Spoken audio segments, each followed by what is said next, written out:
எல்லாருக்கும் வணக்கம். இந்த 27ஆம் தேதி டிசம்பர் மாசம் தமிழக அரசியல்ல ஒரு கோமாளித்தனமான ஒரு ஒரு கூத்து அரங்கேறியிருக்கிறது. தமிழக பாஜக வினுடைய தலைவர் திரு அண்ணாமலை அவர்கள் தன்னை சவுக்கால் அடித்துக் கொண்டிருக்கிறார். ஒரு 6 முறை அடித்துக் கொண்டிருக்கிறார். அதற்கு காரணம் என்னவென்று கேட்டால், அது தமிழ்நாட்டுல சட்டம் ஒழுங்கு சரியில்ல அப்படிங்கிறார். இவர் என்ன தமிழ்நாட்டு டிஜிபியா? இல்ல தமிழ்நாட்டு முதலமைச்சரா? இவர் என்ன தமிழ்நாட்டினுடைய சட்டம் ஒழுங்கு சவுக்கால் அடிச்சுக்கிறது?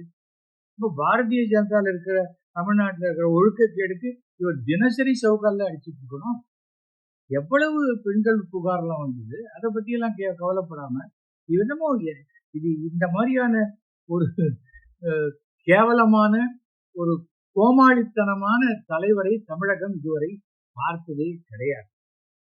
இந்த சவுக்கடியினால இன்னைக்கு தமிழக பாரதிய ஜனதாவுக்கு ஒரு 10,000 ஓட்டு கையை விட்டு மெம்பர்ஸ் வெளில போயிருப்பாங்க. அதுதான் நடக்கும். ஏனென்றால் இப்படிப்பட்ட ஒரு கேவலமான அரசியல் செய்யக்கூடிய ஒரு தலைவனை இதுவரைக்கும் தமிழ்நாடு அரசியல் பார்த்ததே கிடையாது. செருப்பு போட்டுக்கல அப்படிங்கிறார். இனிமே வாழ்க்கையில ஒரு செருப்பே போட்டுக்க முடியாது. செருப்பு தான் போட்டுக்கிறீங்க, எதுக்கு ஷூவை கையில் எடுத்துன்னு போறீங்க? அதை யாருக்காவது கொடுக்கலாங்க. ஆனா செருப்பு போட்டுக்கலங்கிறது அண்ணாமலை முடிவெடுத்திருப்பது யாருக்கு லாபம் என்றால், மாசத்துக்கு அவர் குடும்பத்துக்கு குடும்பம் நடத்துறதுக்கு 10 லட்சம் ரூபாய் கொடுக்குறேன்னு சொன்னாங்க இல்லையா அவங்க நண்பர்கள், அவர்களுக்கு இந்த செருப்பு செலவு மிச்சம். அவ்வளவுதான். இதே மாதிரி அண்ணாமலை பண்ணிக்கிட்டு இருந்தால் பாஜகவை ஜனங்களே ஓட ஓட விரட்டி விட்டுருவாங்க.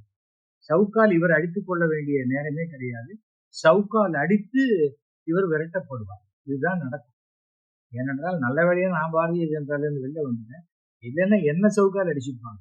எதுக்குடா இப்படிப்பட்ட ஒரு கட்சியில போய் இருக்க? அசிங்கம் பிடிச்ச ஒரு கூட ஒரு சின்ன பேசிக் மேனர்ஸ் கூட தெரியாத, ஒரு டீசென்சி கூட தெரியாத, ஒரு அடிப்படை அரசியல் தெரியாத ஒரு தலைவன் கட்சியில போய் நீ இருக்கலாமான்னு சொல்லி என்ன சவுக்கால் அடிச்சிருப்பாங்க.